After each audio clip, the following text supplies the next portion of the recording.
اللہ کے خزانوں میں کوئی کمی نہیں ہے، اللہ کے خزانوں میں کوئی کمی نہیں ہے۔ اور میں ایک غریب طبقے کا ایک آدمی، یہ کہ ایک آپ کی ذکاوت ہوگی، آپ ذہین لوگ ہوں گے زیادہ، اور ہم لوگ یہ کہ ہمارا تجربہ اتنا نہیں ہے، لیکن آپ کو یہ بات بتا دوں کہ اللہ کی قسم سارے مسائل کا حل اللہ سے ہوتے ہیں۔ اس کو سمجھا کرے ساتھی، تمام مسائل کا حل اللہ سے ہوتے ہیں۔ میں چونکہ آپ کو یہ بتا دوں کہ میرا ذہن یہ ہے کہ بس وہ تبلیغ والا ذہن ہے، اور میرا ذہن محمد قاسم نانوتوی والا ذہن ہے، سمجھے؟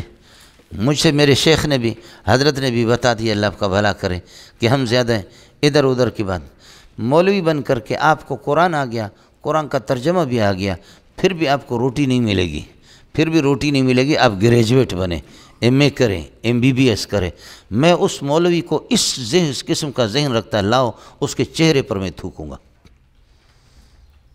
اس حد سے کہ ہم اس میدان میں جائیں اور وہ خلق خدا ان کا حق بنتا ہے ان کو دین کی۔ باقی یہ کہ جی نہیں، میں نے قرآن پڑھا، میں نے حفظ کیا، میں نے تجوید پڑھی، میں عالم بنا، مفسر بنا، محدث بنا، سمجھے؟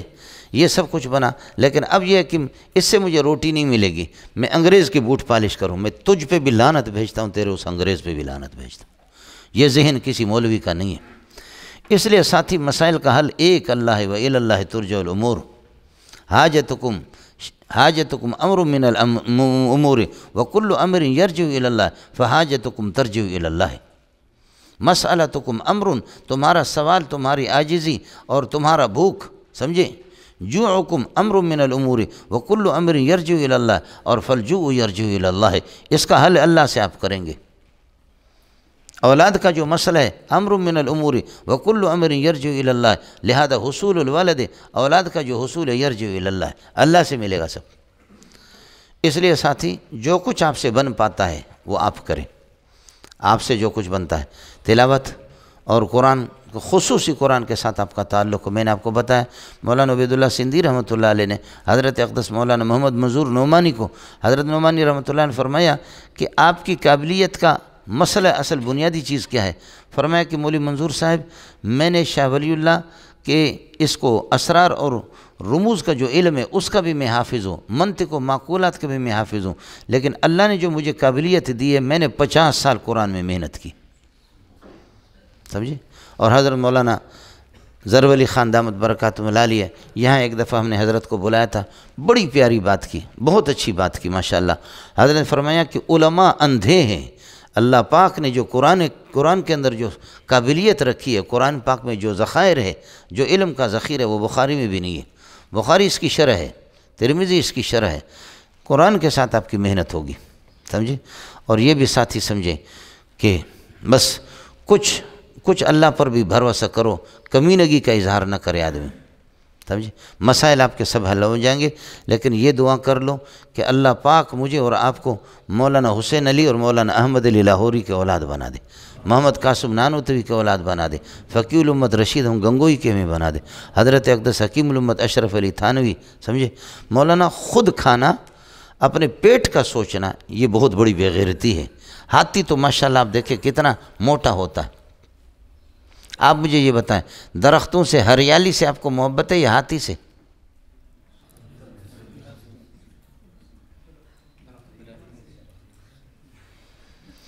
درخت سے آپ کو محبت ہے، ہریالی سے، درخت سے آپ کو محبت ہے یا ہاتھی سے محبت ہے؟ درخت کو کہتے ہیں شجر، شجر کا معنی لڑائی کی آتے، دھوپ سے لڑ کر کے اوپر سے جل رہا ہے، لیکن نیچے کوئی بیٹھا ہوا سایہ میں اس کو تو راحت فراہم کر رہا ہے، خود جل رہا ہے اوپر سے، لیکن نیچے والوں کو کیا ہے؟ نیچے والوں کو راحت فراہم کر رہا ہے۔ آپ کو اور مجھے چاہیے کہ ہم میٹھے چشمے بن جائیں، خود 2 بچوں کو، 4 بچوں کو، 10 بچوں کو پالنا، اپنے پیٹ کا انتظام کرنا، یہ کوئی کمال نہیں ہے، سمجھ شریف میں ہے کہ یہ کوئی کمال نہیں ہے۔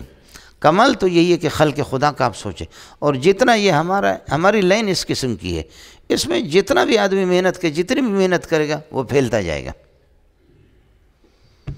یعنی یوصیکم اللہ فی اولادکم للذکر مثل حظ الانثیین، بیٹی کے لیے 1 حصہ اور بیٹے کے لیے 2 حصہ۔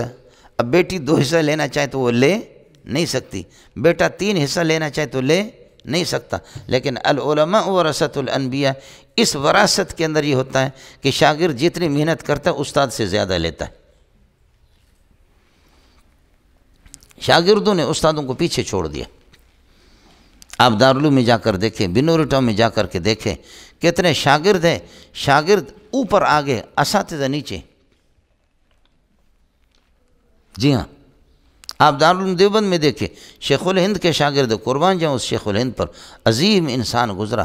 اس کے تو کیا اس نے بھی کمال کیے کہ مجتہد تھا، لیکن اس کے باوجود بھی علامہ انور شاہ کشمیری کا جتنا ذکر ہمارے اسباق میں ہوتا ہے ان کے اساتذہ کا نہیں ہوتا. ابو حنیفہ کا اساتذہ کدھر ہے؟ حضرت حماد ہے، ابراہیم نخعی ہے، اکرمہ ہے، اور چند افراد ہیں جن کے نام اس نالائق کو یاد ہے. ابو حنیفہ کے اساتذہ کدھر گئے؟ ابو حنیفہ کا روزانہ چرچا کتنا ہوتا رہتا ہے. امام شافعی کے اساتذہ کدھر گئے؟ مالک کے کتنے گئے؟ احمد بن حنبل کے کتنے گئے؟ اس لیے اس میدان میں جو جتنے بھی محنت کرتا ہے اللہ اس کو دیتا ہے. قرآن کے تلاوت، ذکر و اذکار، اور پھر یہ ہے کہ قرآن کے ساتھ قرآن کا ترجمہ، قرآن پاک لغت میں آپ آئیں، یہیں آپ کو لغت ملے گی.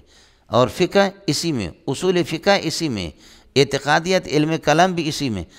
جہاں تک ہو سکے آپ محنت کریں اور قرآن کا پورا ترجمہ، اور اگر اعراب آپ کو آ گیا نا تو آپ محسوس کریں گے کہ آپ اڑ رہے ہیں.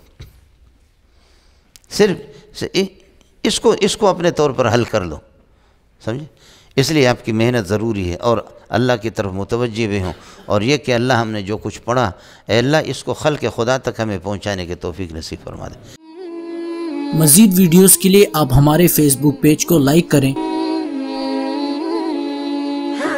اور ساتھ ہی ہمارے یوٹیوب چینل کو بھی سبسکرائب کریں تاکہ کسی بھی ناگہانی کی صورت میں آپ کو ہماری ویڈیوز بر وقت مل سکے.